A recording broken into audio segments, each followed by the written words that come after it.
Hi, everyone.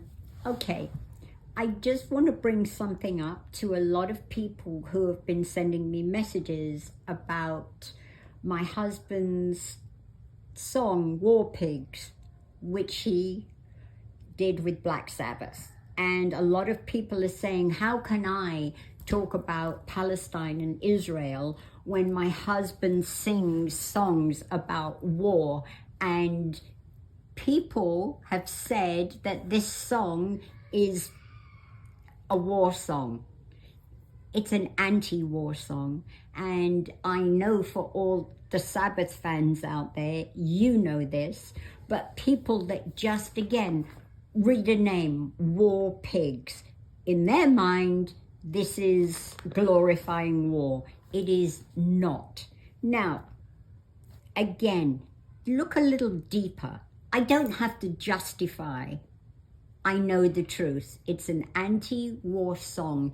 Even if you Google it, go on AI and write in Black Sabbath's War Pigs and read what it says about it, because it's all there. You don't have to hear it from me. You were so quick to come up by calling me a hypocrite because my husband sang a song called War Pigs. It was actually written around Vietnam War, and it was anti-war. It is anti-war song. Just spend 2 minutes of your time researching before you fly off and you complain about something, because you see, when you do that, you make yourself look like an idiot. So just do some homework before you accuse people of being hypocrites. And it's for everything, perception and reality. You all see headlines. Everything is river to the sea, genocide, starvation. Headlines, headlines. Have you ever seen this has been going on all around the world? People are marching for Palestine, which they're absolutely entitled to do, and God bless them too. But when you go to somebody who's holding a sign, river to the sea, and they are asked by a journalist, which river, which sea? Probably, I would say 95% of the people holding that sign do not know what river, what sea. Again, they see a headline, they take it. The same as genocide. I'll tell you what genocide looks like. You want to go and do a little bit of research about the Second World War. Go to concentration camps, see those pictures. That's starvation. That is genocide. How come none of the men in Palestine look as if they're starving? Have you ever thought that? Why is it only the babies and the women? Because the Palestinians think if they suffer, if they die for their cause, they are going to go and be a martyr, and they're going to live in heaven with whatever happens in their heaven. And the Hamas use the women and the children as collateral. It's collateral for them. Make them suffer. Everybody will be on our side because it's women and children. Why weren't the women and children put in the 300 miles of tunneling that went around Palestine? Why were they never put in safety? Why? Why were they used as human shields in hospitals and in schools where Hamas had headquarters and where they used to store their ammunition, on and on and on? Why? Because it's for a cause, their cause. As far as I'm concerned, the Palestinians have won the war as far as the world goes, because the whole world is on their side.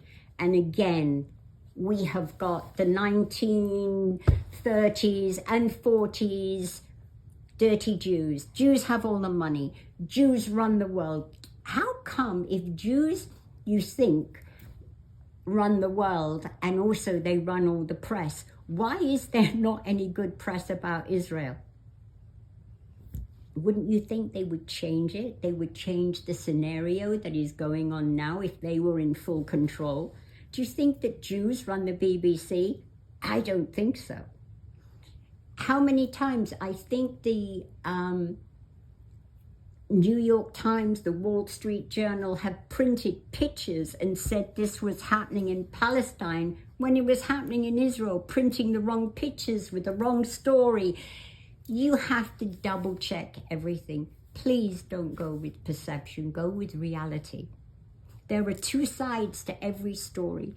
I hate the war. I hate what it's doing to women and children and young fighters. All those kids that are out there on both sides fighting. It's ugly. It doesn't solve anything.